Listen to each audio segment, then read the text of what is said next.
I'm Eva Lukkonen Sullivan. I'm the speech language pathologist voice specialist that gave the talk last night for ATL Vocalites kickoff meeting August 11th, 7 to 8 p.m.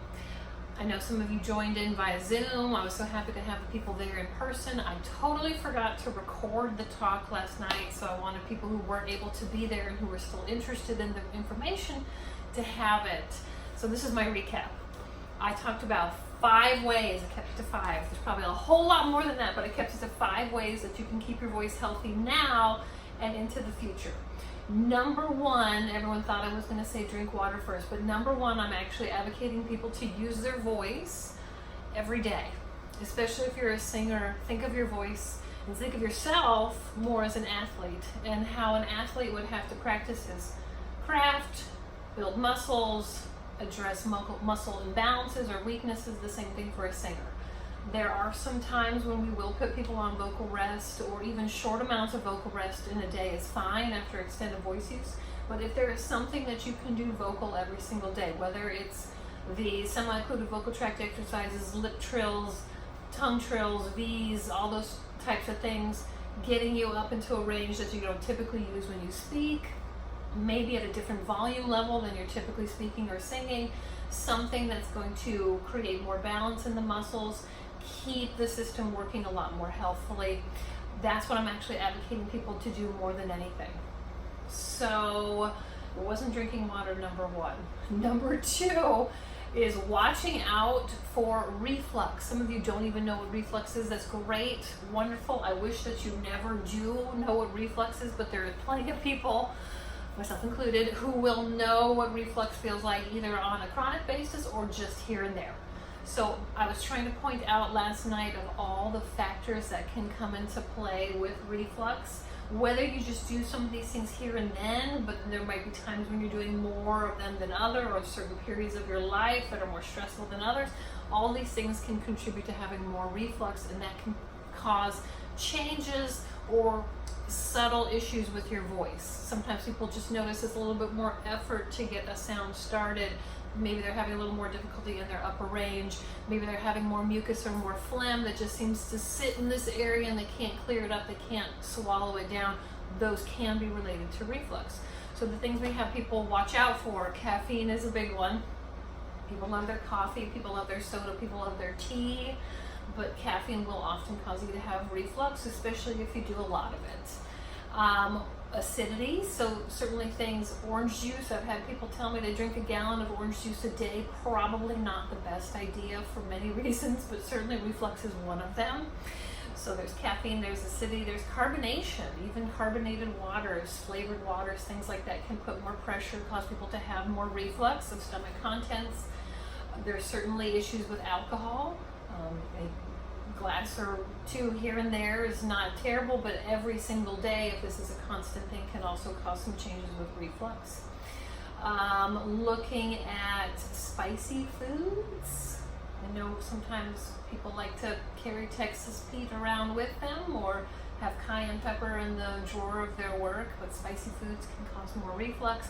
Fried foods. Here we are in Atlanta in the South, so we're talking about anything greasy, oily, heavy can cause more reflux. Tomato based, so your pastas, your pizzas, your ketchup even. I've had people tell me they eat ketchup sandwiches, which is also kind of wrong on several counts.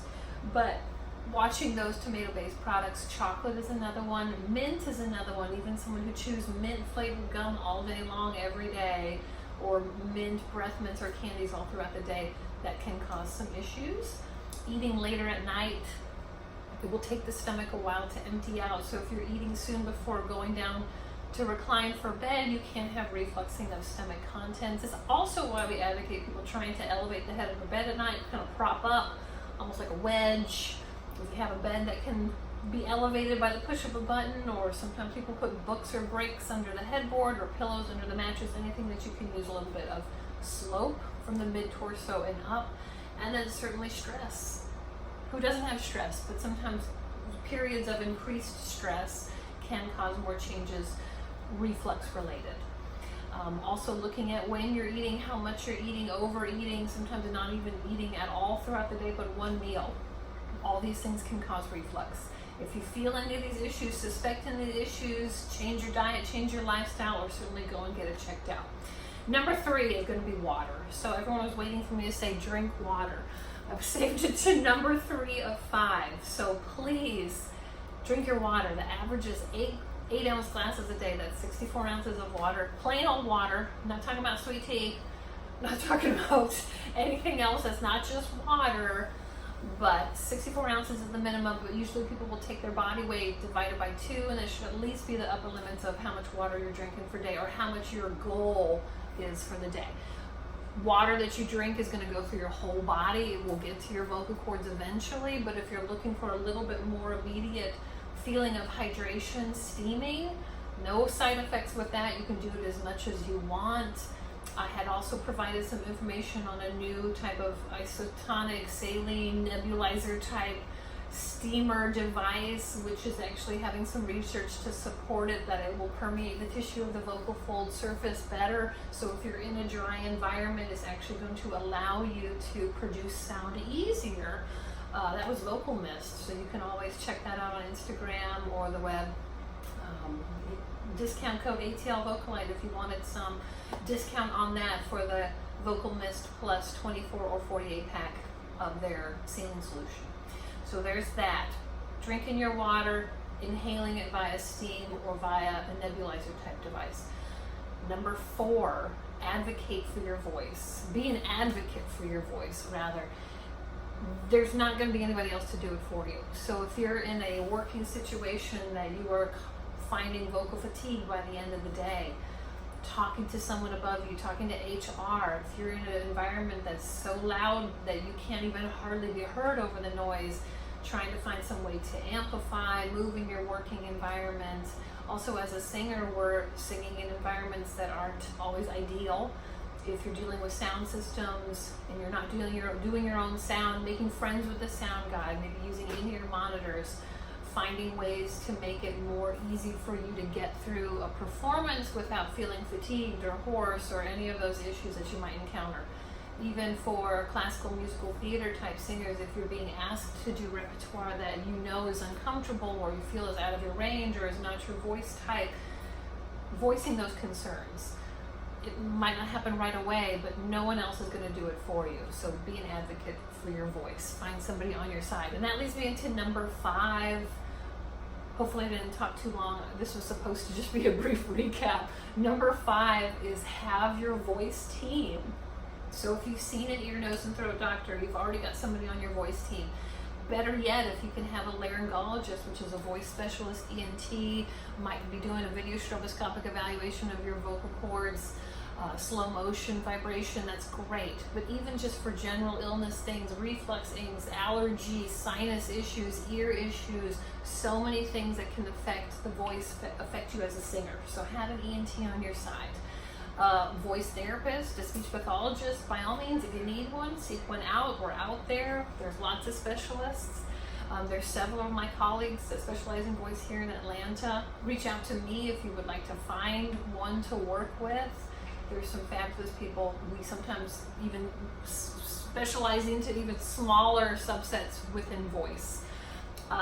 So if you've got an ENT or a laryngologist, you've got a speech pathologist, you might have your voice teacher or your vocal coach. But have these people, if you don't know who to go to, ask around, shoot me an email, eva@atlvocalite.com, check out the website. I have a lot of knowledge to give. I have so many fabulous colleagues that I can refer you to. There are wonderful people out there. So those are your 5 things. Number 1, use your voice. Number 2, watch out for reflux. Number 3, drink your water or inhale your steam. Number 4, advocate for your voice or be an advocate for your own voice. And number 5, keep finding your voice team. You might not need them now, but certainly all of us as singers and performers will find need for one down the road. So this was my recap. This was a talk I gave last night. I don't know if I was any more funny last night, probably not very funny today, but come back next Sunday, tune in by Zoom. Erin Shepherd Murray will be doing more on how to use your voice, how to use your voice healthfully with those semi-occluded vocal tract exercises, all the things that we do or you've heard people do. using straws, lots of things. So it's going to be a little bit more hands-on.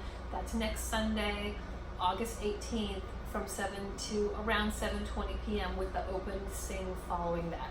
Thanks so much for tuning in, and we hope to see you at any of the meetings.